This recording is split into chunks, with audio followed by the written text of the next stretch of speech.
Hello, my name is Rosalyn Marie Riolo, and today I'm going to tell you how to cook scrambled eggs. First, you need to prepare everything you need, like a pan, a spatula, a bowl, cooking oil, and salt.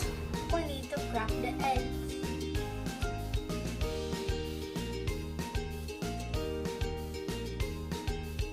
After we crack the eggs, we blend the eggs until you see no yolk and egg whites.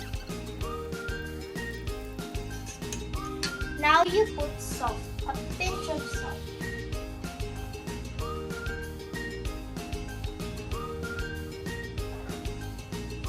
Now you keep mixing. After we blend the eggs, prepare the pan and open the stove. Ask for help if you want to prepare the stove. Now we put the olive oil. Put just a little bit, then you spread. The low-medium pan, we will wait until it heats. Step 3. Add the eggs into the heated pan. We're just gonna pour a little just to test if it's very hot.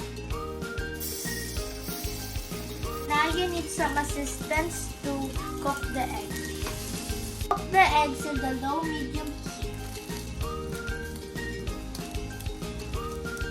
Ready your paper towels into the plate so it won't stick. Check underneath the egg if it's medium brown, so it's gonna be ready to flip. Now, since this is too big, I'm gonna cut it like a pizza, 4x4. So I can flip each one of them. Now it's ready to flip.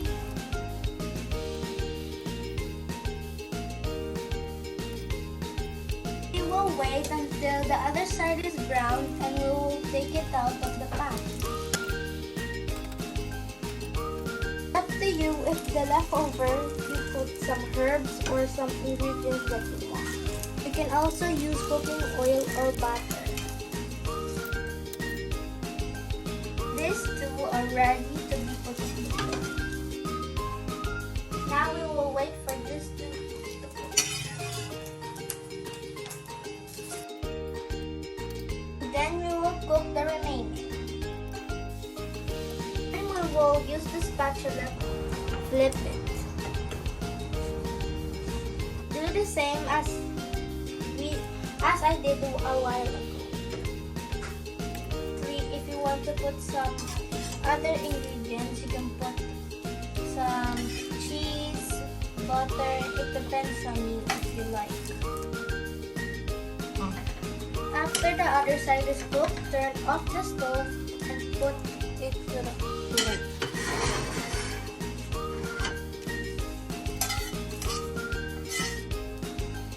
Lastly, serve it to your family.